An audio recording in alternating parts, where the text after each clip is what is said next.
Professeur Guy Leverger, bonjour. Bonjour. Vous êtes chef du pôle hémato-oncologie pédiatrique à l'hôpital Armand-Trousseau à Paris. Je voudrais qu'on parle du travail du groupe africain, du groupe franco-africain d'oncologie pédiatrique, dont vous êtes le vice-président. Chaque jour dans le monde, 500 nouveaux cas de cancer pédiatrique apparaissent. 8 fois sur 10, ce sont dans des pays en développement, avec de grosses difficultés d'accès aux soins. Qu'est-ce que vous arrivez à faire avec ce groupe franco-africain d'oncologie pédiatrique pour faciliter l'accès au traitement ? Ce groupe a été créé à l'initiative du professeur Jean Lemerle en l'an 2000. Et en fait, la création de ce groupe a fait suite à des réunions très régulières que nous avions avec nos collègues africains.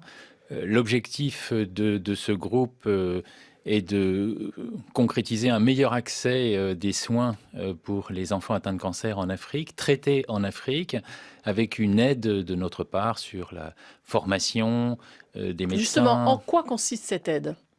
La formation des médecins déjà, c'est-à-dire que nous accueillons en France de jeunes médecins pour des durées de 6 mois à 1 an pour être formés. Nous accueillons des infirmières.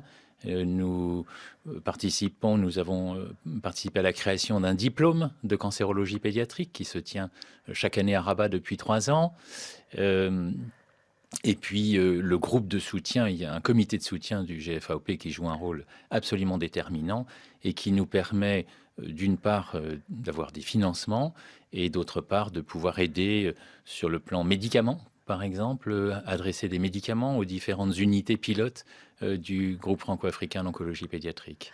Donc, on l'a bien compris, le premier point, c'est la question de la formation des personnels soignants sur le continent africain pour prendre en charge ces cancers de l'enfant. Il y a la question que vous venez d'évoquer d'accès aux traitements. Ces traitements sont-ils chers contre le cancer des enfants ? Alors, d'une part, la formation, c'est pas spécifique au continent africain. On doit tous se former. Les médecins, vous savez, se forment en permanence.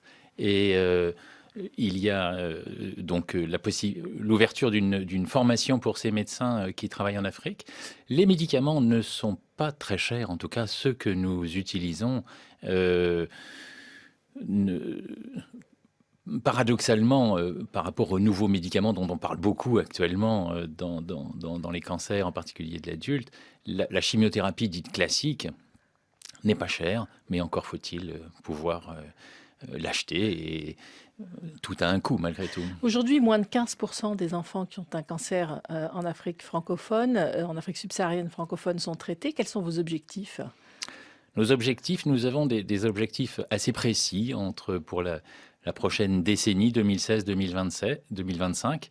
Et ces objectifs seraient d'arriver à 50% de traitement des enfants ayant un cancer. Et puis également que ces enfants soient pris en charge à une phase la plus précoce possible de leur cancer. Car les chances de guérison sont beaucoup plus importantes lorsqu'un enfant est pris en charge au début ou dans les premières semaines de la survenue de son cancer. Une grande majorité de ces cancers des enfants sont guérissables. Dans les pays socio-économiquement favorisés, effectivement, aujourd'hui, globalement, plus de 80% des cancers de l'enfant sont guérissables, avec des chances de guérison très variables en fonction des cancers, y compris dans nos pays.